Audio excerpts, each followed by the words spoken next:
noite a todos. A pedagogia da frustração. Algumas semanas atrás, eu escutei uma frase que me deixou muito reflexiva.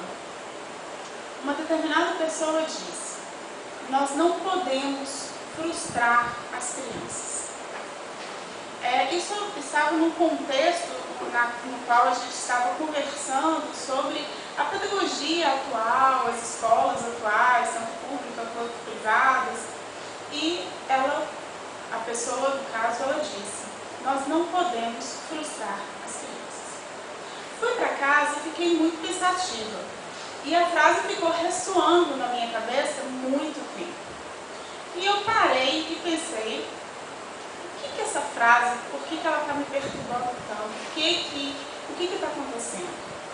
E parei para questionar: o que é isso? Será que não devemos mesmo frustrar as crianças?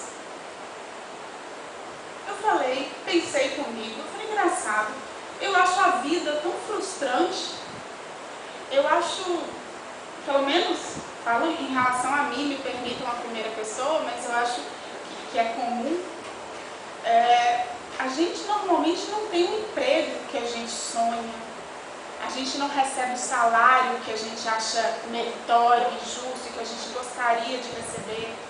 A gente não tem um marido ou um esposo ou um namorado perfeito que fala tudo aquilo que gostaríamos de dizer e escutar.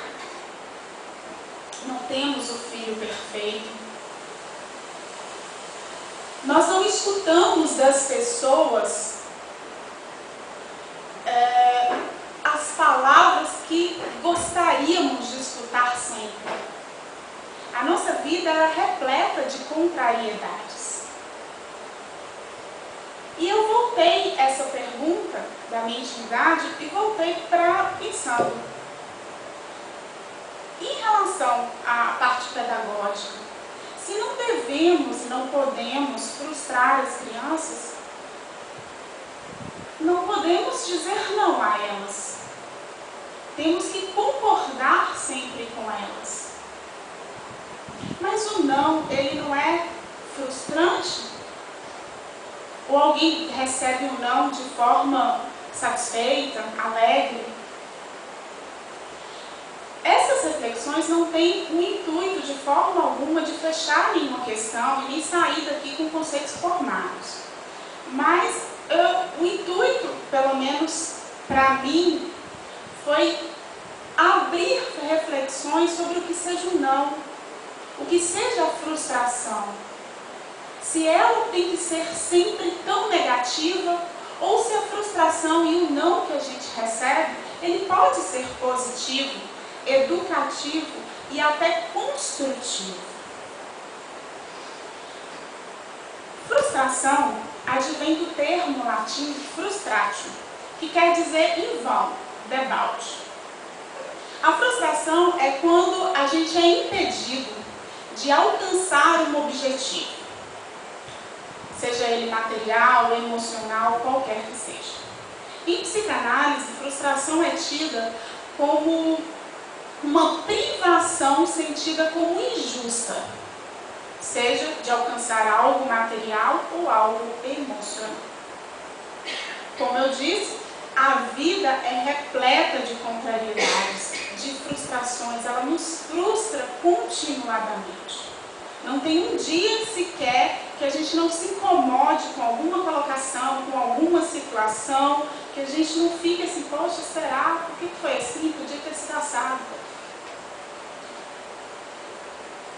Por quê? Porque a frustração é o conflito, é o choque entre o que eu desejo e a realidade. A vida, o homem, ele se frustra desde o momento que ele nasce até o momento que ele dá o último suspiro de vida física. As crianças, elas sofrem, passam por uma série de frustração desde a mais tenra idade. As mães que estão aqui, elas vão concordar comigo que o processo do desmame é um processo altamente frustrante e que deve ser feito de forma gradual, tanto para a mãe quanto para o bebê. Seja ele o aleitamento materno ou até a mamadeira, para passar para o alimento sólido. Todas essas situações têm que ser feitas de forma gradual para não causar um impacto negativo na criança. A partir daí, ela vai perceber que nem sempre ela vai ganhar no jogo, que nem sempre ela vai ter o brinquedo que ela quer, na hora que ela quer, o colega na hora que ela quer. Quando adolescente, ele vai se frustrar quando ele levar o primeiro fora. Quando a menina se sentir rejeitada porque o carinha que ela gosta não dá bola para ela. Quando levar o não na hora de sair de casa, querendo ir para aquela festa e o pai não vai deixar. Ou quando cercear ele na hora de querer voltar para casa a determinado horário. E por aí vai, as viagens e por aí vai. Quando adulto, as frustrações elas vão ser mais de caráter emocional, ou seja, nas relações interpessoais. E na perda de alguns entes queridos através do desencarne. Mas também pode ocorrer em situações diversas, como frustrações financeiras, problemas no trabalho e por aí vai. Por que a gente tem que se frustrar? Seria tão mais legal se a gente tivesse a vida que a gente sempre sonhou, apesar que nem os contos da Disney são tão perfeitos, sempre tem frustrações no meio da história. Mas as nossas alegrias são muito mais distantes, né, do que no final da história dos contos da Disney. Mas por que a nossa vida não é perfeita? Por que a gente não tem pessoas perfeitas ao nosso lado? A gente não escuta tudo que a gente quer ouvir? Por que a gente tem que se frustrar toda hora? Allan Kardec, que vem nos esclarecer no Livro dos Espíritos, no capítulo 7, intitulado Lei de Sociedade. Segundo ele, o espírito ele foi criado para viver em sociedade, pois nenhum deles, pelo menos no atual estágio evolutivo que estamos, possuímos todas as faculdades completas. Ou seja, precisamos viver uns com os outros para que juntos o que eu sei complementa o que o Mara sabe, o que o Mara sabe complementa o que Maricela sabe, ou seja, a gente vai se complementando tanto moral quanto intelectualmente. Consequentemente, eu sou diferente de Soraya, de Mara. Se eu morasse numa cidade cheia de Charlenes, com certeza eu não evoluiria, pois a outra pessoa não cometeria erros para comigo. Mas Ilmara, Soraya, Sheila, todas as pessoas somos uns diferentes dos outros. E é lidando com essa diferença que vamos nos instruindo moralmente e intelectualmente.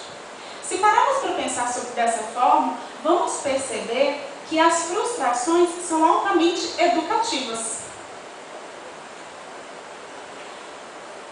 O problema é como lidamos com a frustração. Cada pessoa lida com a frustração de uma forma muito peculiar, uma vez que cada pessoa possui uma bagagem intelecto-moral própria. Eu sou diferente novamente de Maricela, de Noélia, ou seja, eu reajo de uma forma diferente de Maricela numa mesma situação, porque tenho um conhecimento diferenciado com Maricela, nem maior nem melhor, diferente. Os animais, por exemplo, quando eles estão numa situação onde eles vão ser frustrados, eles tendem a reagir com agressividade.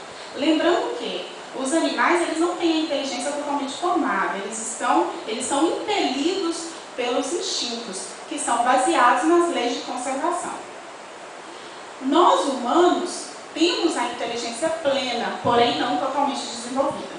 Mas, diante de uma mesma circunstância, poderemos agir de forma truculenta e violenta, ou poderemos ser extremamente compreensivos. Por exemplo, numa fechada do trânsito.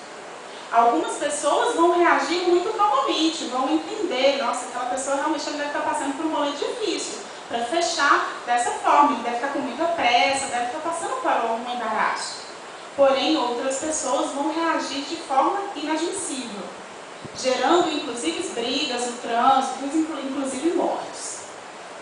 Ou seja, a forma como lidamos com uma situação frustrante é que vai fazer a diferença. Tem um livro muitíssimo interessante, intitulado O Segundo Grande Elo. Ele é do espírito Sophie e psicografado por Elizabeth Pereira.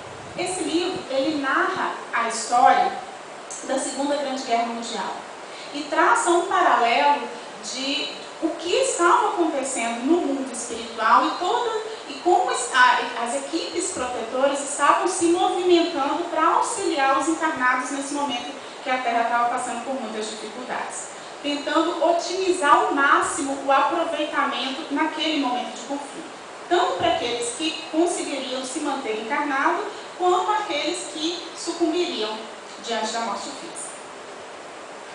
Nesse livro, Leon, um dos protetores, ele faz uma colocação muito pertinente sobre o fracasso. Ele fala que nós lidamos com o fracasso de uma forma muito negativa. Lidamos com o não sempre, desculpa a redundância, de forma frustrante mesmo, de forma pejorativa. Quando, na verdade, a frustração é uma emoção motivadora. Segundo ele, por não sabermos lidar com os nãos que a vida nos dá continuamente através das pessoas e das diferenças uns com os outros, nós também não ensinamos os nossos filhos a receberem não.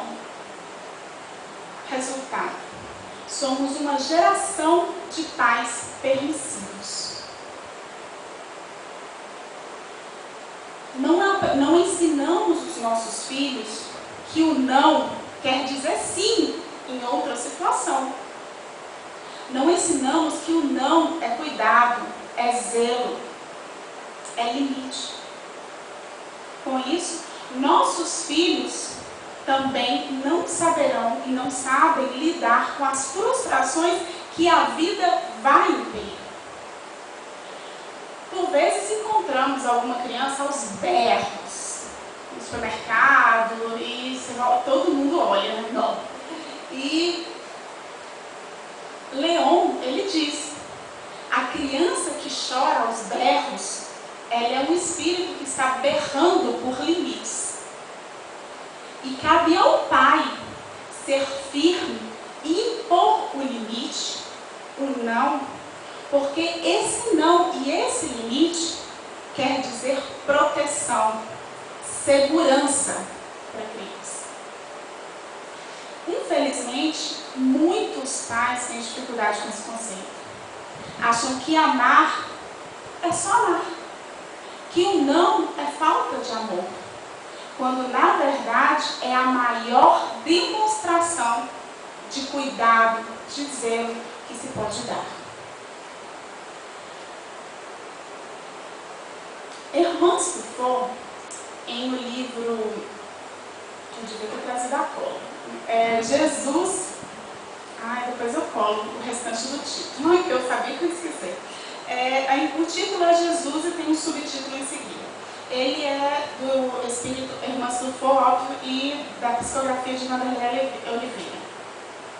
Hermance, ela nos esclarece e traz novamente elucidações sobre o porquê de talvez nós lidarmos tão precariamente com os nãos, né? Com a frustração. E ela diz que muitas vezes nós confundimos frustração com sensação de fracasso. Segundo ela, frustração é quando a gente quer algo, almeja algo, porém esse algo não se concretiza. A sensação de fracasso é quando a gente não sabe lidar com essa frustração e se abala emocionalmente, ao ponto de abrir a nossa guarda, a nossa sintonia para essa sensação de fracasso. A sensação de fracasso, ela é paralisante, ela é desmotivadora, ela é uma inércia. A frustração não. É como se a vida falasse, ops, não é por aí, você está fazendo errado. Eu sei que é um conceito um tanto subjetivo, mas como tem muito tempo que eu não faço analogia, eu vou fazer uma hoje. Imaginemos que estamos andando numa estrada e como Deus nos deu o livre-arbítrio, a gente vai para onde bem quer. Só que em determinado trecho da estrada ocorre um desmoronamento e fica intransitável, não tem como a gente ir e nem a outra pessoa vir, a gente tem que fazer o retorno e voltar. Essa queda de barreira é a frustração. A gente quer fazer algo, mas é impedido, contra a nossa vontade. O sensato seria o quê? Viu que não tem jeito, o que a gente faz? Dá meia volta e procura um outro caminho para a gente chegar à meta. Para que a gente vive? A gente vive para ser feliz. A gente trabalha para ser feliz, a gente casa para ser feliz, a gente tem filho para ser feliz, a gente reencarna para ser feliz. Então nós caminhamos, evoluímos rumo à felicidade. E muitas vezes essa quebra de barreira, essa frustração, é porque a gente não percebeu que aquele caminho não é o correto. Que a forma como a gente está vivendo a vida não é daquela forma. E é como se a vida falasse, ops, vai para o outro lado. E a sensação de fracasso é quando a pessoa vê a queda de barreira, sai do carro, senta no asfalto e chora. E berra, e descabela, e esperneia, e maldiz o tempo, e maldiz o governo, e maldiz Deus, e maldiz tudo, mas não move um passo para mudar a situação. Essa sensação de fracasso que é o desmotivador, a inércia, é paralisante. A gente vê isso no depressivo, que não aceita a vida como ela se apresenta. No viciado, seja em drogas, seja no álcool, que não lida com a vida, com a realidade, porque ele diverge de tudo e de todos. É o suicida, que não quer ver, que não vê que tem outro caminho e não aceita ter outro caminho, porque no alto do seu orgulho, esse era o único caminho correto. E se a gente teima em transpassar esse obstáculo, a gente cai no buraco. E aí muitas vezes a encarnação pode ser abreviada e só uma outra reencarnação para a gente seguir o caminho.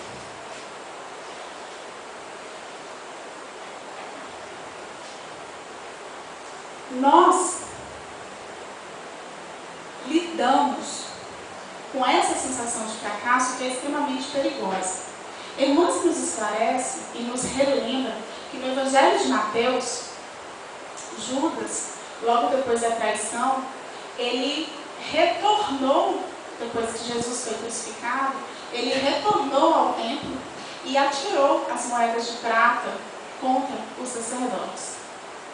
Porque ele se sentiu altamente frustrado com a decisão dos sacerdotes de condenar Jesus. Judas amava Jesus.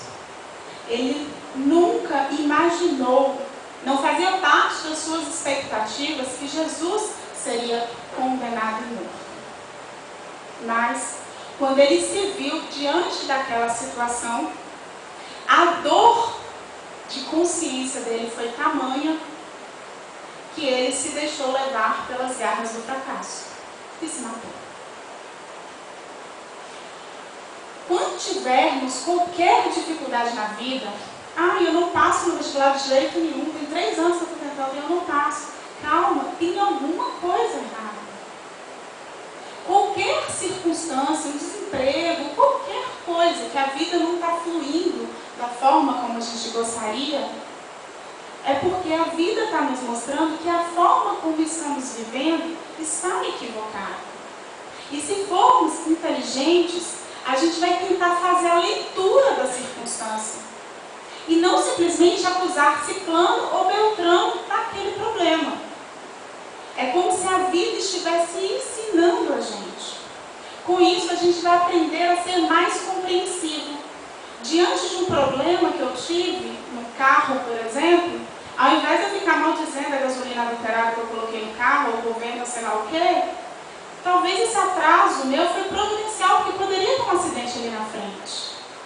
Então, ao invés da gente maldizer as pessoas e as circunstâncias, vamos fazer uma análise mais ampla. Será que tem alguma coisa errada que eu estou fazendo? Será que eu não fui negligente colocando naquele posto mais barato que no fundo eu sabia que era adulterado? Ou seja, a gente fazendo a leitura, a gente vai aprender a ser mais compreensivo com as circunstâncias, com as pessoas. E à medida que a gente for exercitando isso, a gente vai aplicando os sentimentos e as emoções filhas do amor. A gente vai aprender a julgar menos, a compreender mais, a tolerar mais. Isso tudo é um exercício, né? Tem uma historinha, que na verdade é uma história de um capítulo inteiro, e eu sei que eu sou extremamente prolixa, como o Valquírio sempre me diz, mas eu vou tentar usar toda a minha capacidade de síntese, que não é muito boa, para tentar passar a mensagem para vocês. É desse livro, do Segundo Grande Elo, e conta a história. Estávamos no ano de 1942 e, como eu disse, existiam várias equipes espirituais que estavam descendo à Terra para auxiliar no momento de crise, né, de guerra. A Alemanha, naquele momento, estava invadindo todos os territórios e o grupo formado pelos Estados Unidos, que estava inerte, França, eles estavam totalmente acuados. O domínio era totalmente alemão. Mas, parcamente, havia uma tentativa de revanche. E, nesse ano de 1942, muitas das equipes eram coordenadas por Zaqueu. Não sei se muitos lembram, mas Zaqueu era aquele personagem bíblico. Quando Jesus estava palestrando, ele não conseguia ver Jesus e ele subiu no alto de uma árvore para escutar o mestre, e a partir daquele momento ele deu uma guinada extraordinária na vida dele. Zaqueu era um dos emissários do alto que estavam comandando uma série de equipes protetoras. Uma dessas equipes era liderada por Leão. Ele, com mais 8 amigos, desceram na cidade de Colônia, na Alemanha. O objetivo deles era simples: encontrar 8 jovens estudantes de medicina que estudavam em uma cidade próxima, mas haviam inventado uma linda história para os pais que iriam viajar para a Basileia. E lá eles iriam fazer uma pesquisa. Eles iam viajar para a cidade de Colônia e lá eles iam fazer uma pesquisa com o fundador da água de Colônia. E os pais, totalmente negligentes e permissivos, liberaram os cheques e sequer questionaram a veracidade. Mas esses 8 emissários estavam interessados em saber se ainda havia recuperação para esses 8 jovens. Porque, na verdade, o intento deles era ir para a Basileia para passar uma semana de divertimentos. E os divertimentos deles eram os mais absurdos possíveis. Drogas, álcool, estupro, roubos, até assassinato eles já haviam cometido. Um deles, diante de eles sempre, apesar desses assassinatos, eles, como eram filhos de classe nobre, gente da alta estirpe alemã, eles sempre alegaram que esses assassinatos não foram intencionais. Um desses foi um zelador que, depois deles se drogarem continuamente, eles acabaram espancando o zelador até a morte. O outro colocou droga na bebida, na cerveja de uma colega, no primeiro período de medicina, e essa, para não vomitar no seu carro, ele tapou-lhe a boca e ela acabou morrendo, afogada pelo próprio vômito. Esse era o nível dos estudantes de medicina. Eles se reuniram, os oito protetores, e traçaram um plano.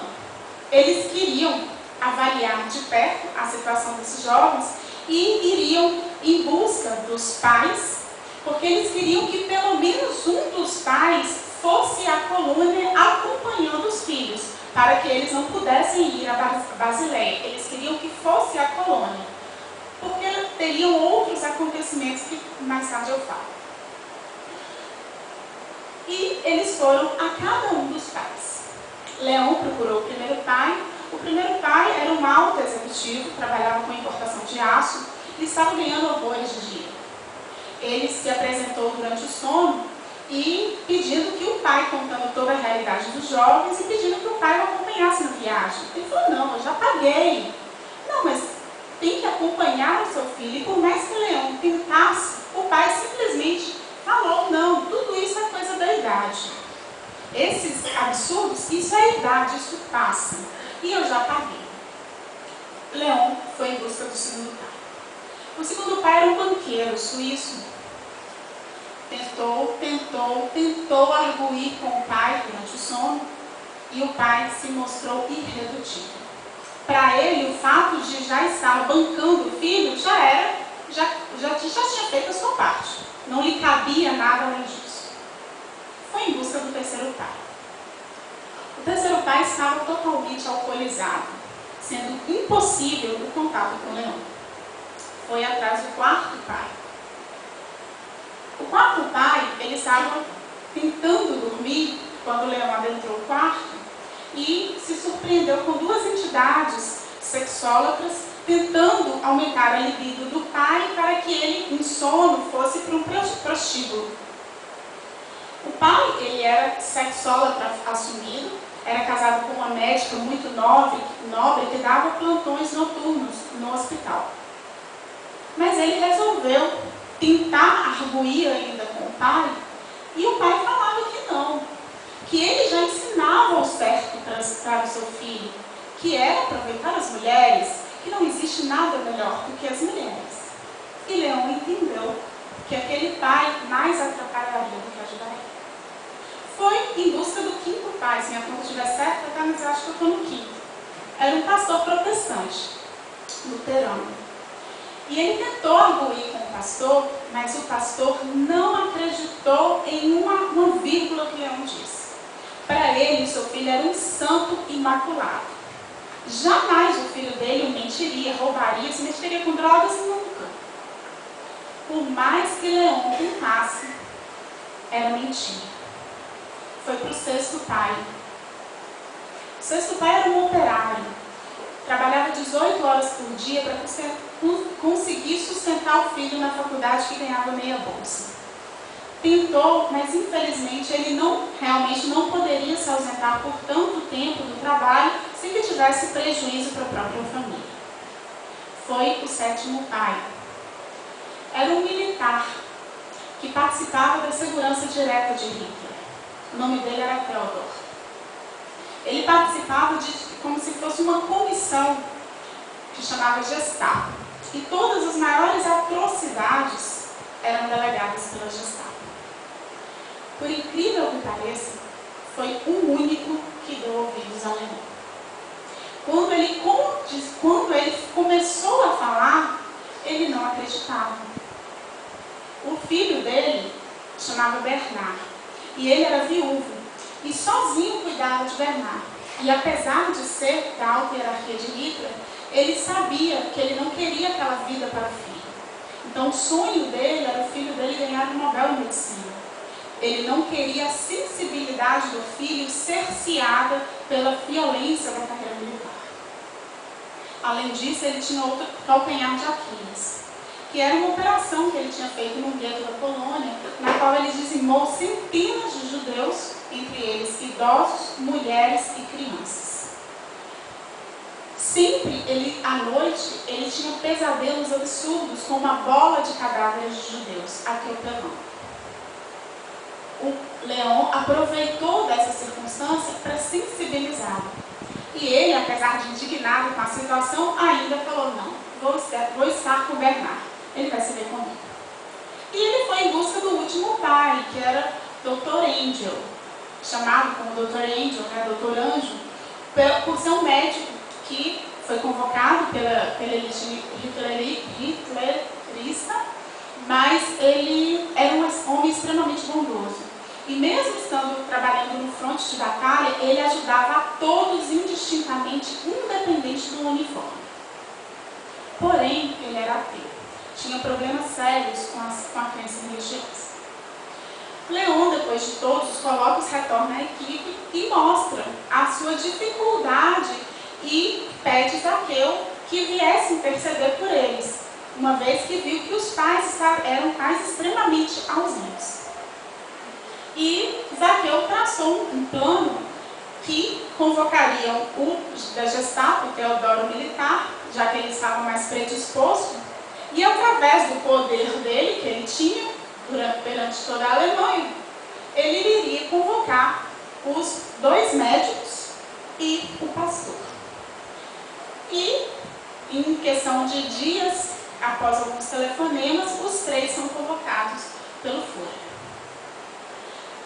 Quase morreram de medo, achando que seriam encaminhados para o fronte, mas ficaram bastante aliviados quando descobriram que eles iriam acompanhar os filhos na faculdade. No dia aprazado para a viagem, a surpresa dos filhos ao encontrar os pais no estacionamento da faculdade. Todos em uníssono questionaram: o que vocês estão fazendo aqui? E após impropérios e discussões, o Führer, como era da sua índole, saca a arma e quem manda aqui sou eu. E a partir daquele momento ele delega quem vai em qual carro e todos seguem para a colônia. Chegaram lá em Colônia, eles ficaram numa mansão de um judeu que foi encaminhado para Auschwitz, e eles ficaram instalados, dividindo quartos, exceto Margaret, que era a única mulher do grupo que ficou no quarto sozinha. Foram dias e dias com N circunstâncias interessantíssimas para ser narrado aqui, mas eu não posso por conta do tempo, que ocorreram pela diferença de 12 pessoas totalmente diferentes que estão numa mesma casa. Um médico bondoso ateu era influenciado constantemente pelo pastor e até pelo próprio militar, que lhe narrava os sonhos que tinha com a bola de cadáveres. Ao contrário, ao mesmo tempo, o militar era sensibilizado na sua violência pelo pastor, que também era instigado pelo militar para ter mais autoridade perante o filho, uma vez que ele era totalmente permissivo. E a mulher, que era a Margaret, ela atuava entre todos, principalmente entre Teodoro, para que ele fosse mais brando, mais amoroso, como Naila disse na peça. E essa convivência foi um tanto truculenta. Uma das cenas, eles chegaram drogados, os filhos, os 4 dos meninos, chegaram bastante drogados, e após tentarem agredir os pais, o militar esbofeteou um deles e eles passaram a noite toda armando e desarmando cerca, armando e desarmando cerca com um fuzil apontado para eles. Foi um nível para esclarecer como que foi aquele período, aquela uma semana naquela mansão. Um determinado dia, Dick, que era o filho do pastor, ele foi pego roubando. E, devido aos impropérios que o pastor falou contra o militar, ele desistiu de denunciar ele ao próprio Hitler. E ele foi condenado a ficar uma semana preso no sótão. Nessa situação, em poucos dias, aconteceria em Colônia um bombardeio feito pela Alemanha. 1000 aviões bombardeariam a cidade e ela ficaria totalmente destruída. Isso já estava previamente programado e a equipe espiritual sabia disso. No dado momento, esses meninos eles foram colocados pelos pais para estudar, e apesar dos dias e da truculência e da autoridade, todos estavam dando pequenos sinais de melhoras, exceto Júnior que era o filho do operário, que maltratava os criados continuamente, e o próprio Dick, que tinha muito ódio no coração, que era o filho do pastor, que estava preso no sol. Na hora do bombardeio, quando o Theodore, que já estava acostumado com os barulhos da guerra, escutou a primeira explosão, todos correram e foram para o porão. E se lembraram que tinha um no sótão. Mesmo tentando resgatá-lo, já não havia mais tempo. Tinha caído uma bomba próxima da mansão, o teto tinha desabado e Dick caiu morto. Eles ainda pegaram o corpo do menino e levaram ao sótão e esperaram até o final dos bombardeios. Depois que viram que podiam sair do porão, havia pelo menos 12.000 incêndios em Colônia. Todas as instituições estavam destruídas. A cidade estava em caos. Abastecimento de luz, de água, tudo um caos. Eles logo foram enterrar o menino e se debandaram para a cidade para ver, em busca de sobreviventes e o que eles poderiam ajudar. E assim eles passaram dias e dias e dias e dias. Neste momento, os estudantes de medicina se condoeram diante das situações que viram, dos absurdos da guerra, dos sofrimentos e das mortes que foram inenarráveis. Nesse ponto vale a pena a leitura, e o que eu estou falando é muito parco diante da riqueza da leitura. Ao findar de mais de uma semana de auxílio durante o atentado de Colônia, após o atentado de Colônia, eles não tinham comida, eles não tinham água, eles ficavam dias sem se banhar. Ao findar de alguns dias, quando a água já estava sendo reabastecida, Júnior, que era o filho do operário, ele é assassinado durante um atendimento. Todos estavam trabalhando nas ruas, buscando ainda desaparecido e atendendo nos hospitais, quando ele viu um cara próximo a um estabelecimento bancário totalmente destruído, e quando ele se aproximou, ele escutou o cara berrando, que era um dos banqueiros da instituição, e que estava tentando buscar uma mala que estava visível embaixo de uma laje que havia caído. Dick, olhando aquela situação, tentou roubar do próprio banqueiro. O banqueiro o acertou com um pedaço de metal. Ele morreu na hora.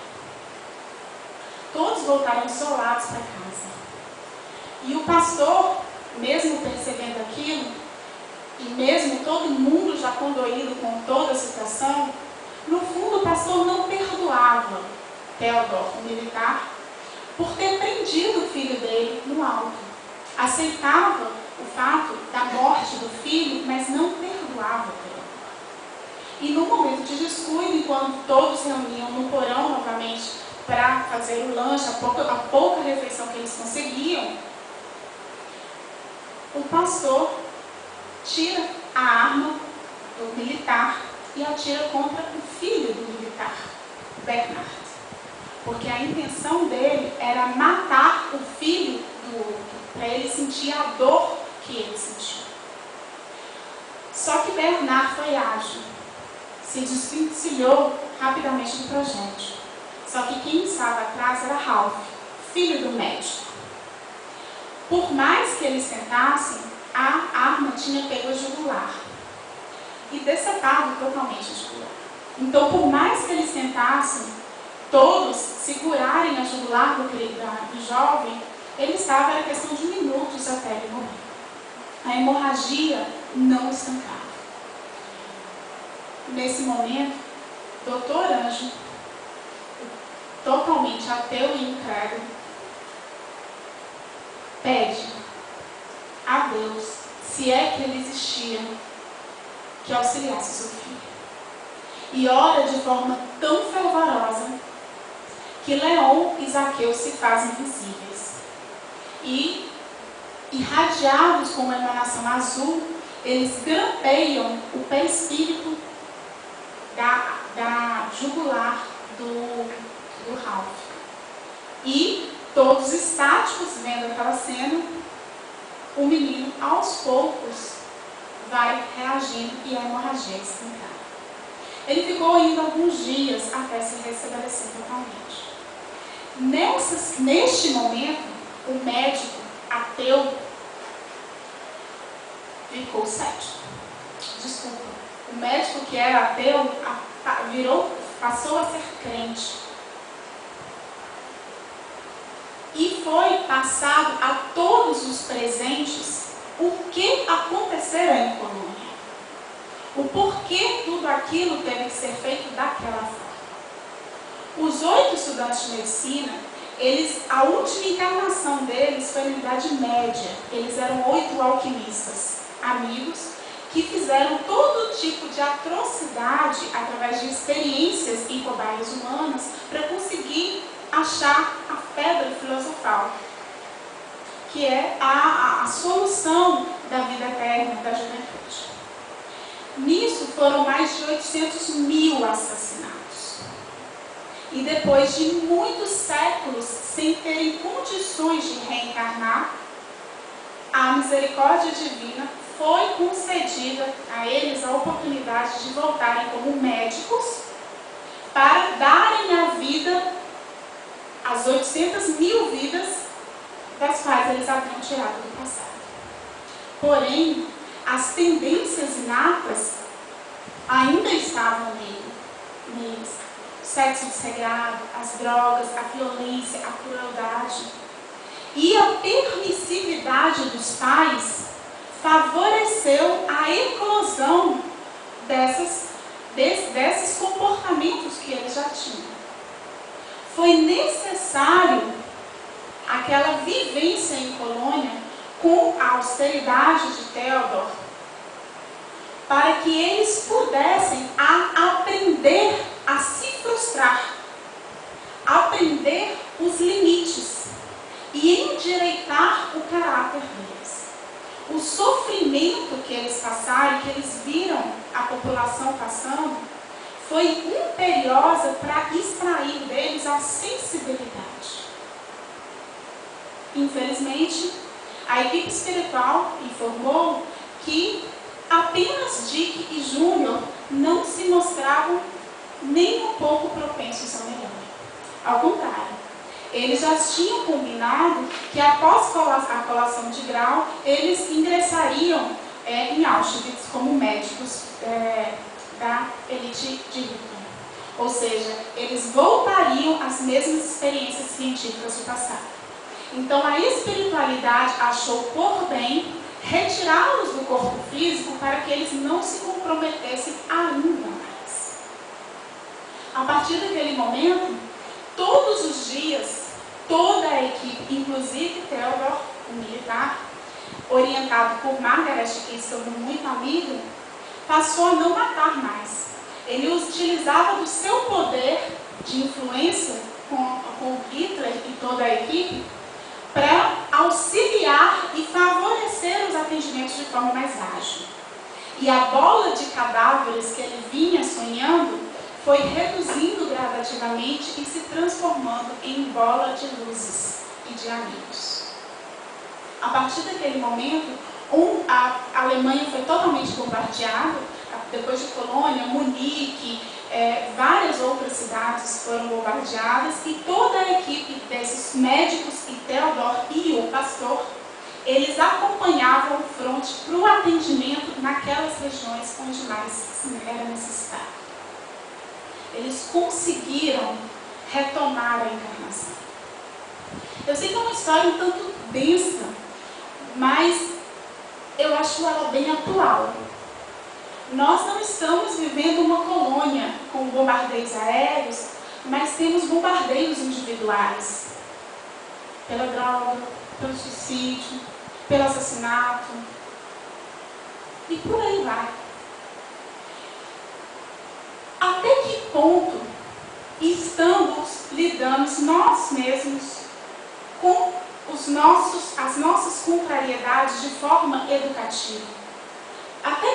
De que forma nós estamos lidando com a frustração e enxergando, falando, poxa, não é por aí, eu estou fazendo errado. De que forma nós estamos ensinando aos nossos filhos a lidarem de forma correta com a frustração? para que nós não precisamos ter uma semana intensa com o Theodore da vida, porque, como diria minha mãe, a gente prepara os filhos para a vida. E por mais que a gente não queira ver o filho em sofrimento, se a gente não educa, a vida educa. E a gente não vai estar do lado dos nossos filhos eternamente. Então, para que nosso filho não tenha um Theodore educativo lá na frente, que tal nós aprendermos, junto com eles, a lidar com o não e a mostrar que o não, ele pode ser extremamente positivo, educando-nos e educando os nossos filhos. Tudo é uma questão de ótica. Vamos ficar com uma frase de Thomas Edison, se é que eu lembro ainda, de o inventor da lâmpada, quando ele foi questionado por um repórter, por ele ter tentado, se ele não se sentia assim, exausto, por ter tentado 10.000 vezes até criar a lâmpada. E ele disse que não, ele não fracassou 10.000 vezes. Ele descobriu 10.000 formas de não fazer a lâmpada. Muito obrigada a todos pela atenção.